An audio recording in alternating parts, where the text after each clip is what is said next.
ATM থেকে টাকা চুরির চক্রে 3 জনকে গ্রেপ্তার করল শিলিগুড়ি প্রধাননগর থানার পুলিশ।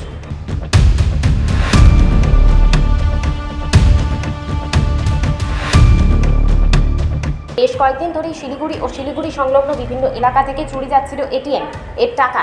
শিলিগুড়ির বিভিন্ন এলাকা থেকে, বিশেষ করে শিব মন্দির এলাকায় এই চুরির ঘটনায় কয়েকদিন ধরেই রাতের ঘুম উড়েছিল শিলিগুড়ি পুলিশের। বিভিন্ন জায়গা থেকে বিভিন্ন সময়ে অভিযোগ আসছিল পুলিশের কাছে। অবশেষে গতকাল গোপন সূত্রে খবরের ভিত্তিতে প্রধাননগর থানার সাদা পোশাকের পুলিশ হানা দেয় শুকনার শালবাড়ি এলাকায়। সেখান থেকে হাতে নাতে ধরা পড়ে এটিএম থেকে টাকা চুরি চক্রের 3 জন। ধৃত 3 জনের নাম মইদুলতি সিং, বয়স 26, কোচবিহারের বাসিন্দা মির্জানুর মিয়া, বয়স 28, কোচবিহারের বাসিন্দা ও বিরজু সাহানি, বয়স 28, শিলিগুড়ি মাল্লাগুড়ির বাসিন্দা। সূত্র মারফত জানা গেছে, এটিএম মেশিনে ইলেকট্রনিক চিপ লাগিয়ে টাকা হাতানোর চক্র চলছিল বেশ কিছুদিন ধরেই। অবশেষে সাফল্য পেল প্রধাননগর থানার পুলিশ। অন্যদিকে ধৃতদের কাছ থেকে একটি আগ্নেয়াস্ত্র এবং চুরির সরঞ্জাম উদ্ধার করেছে পুলিশ। আজ শিলিগুড়ি আদালতে পেশ করা হবে।